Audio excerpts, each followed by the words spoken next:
Dear student, আজকে তোমাদের সামনে 5 দ্বারা কোনো সংখ্যাকে ভাগ করলে ভাগফলটা কি হবে মাত্র 5 সেকেন্ডে আমরা কিভাবে করব দেখো।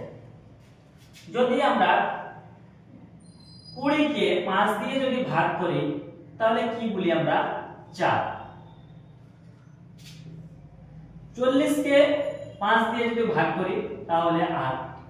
যেহেতু দুই অঙ্কের ছোট সংখ্যা তো 5 দিয়ে ভাগ করছি আমাদের খুব সহজ হচ্ছে, কিন্তু বড় যদি সংখ্যা থাকে তাহলে সেগুলোকে কিভাবে আমরা করব দেখো। 1 2 3 4 এই সংখ্যাকে যদি আমরা 5 দিয়ে ভাগ করি তাহলে আমাদের অনেক সময় লাগবে।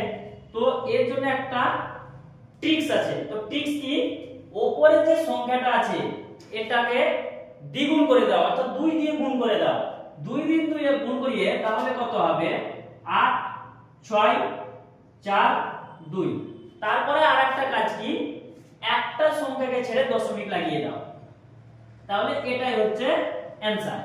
একই ভাবে আরেকটা করো, ধরো 2 3 4 5 6 একে যদি 5 দিয়ে ভাগ করি তাহলে কি কি বলেছিলাম, উপরের সংখ্যাটাকে দ্বিগুণ করে দাও, অর্থাৎ 2 দিয়ে গুণ করে দাও। তাহলে 2 দিয়ে যদি গুণ করা হয় 6 দিয়ে 12 2 হাতে থাকলো 1 10 আর হাতের 1 নিয়ে 12, হাতের 1 নিয়ে 11, হাতের 1 থাকলো 8 8 আর 1 9 আর 23 দুগুণা কত 46।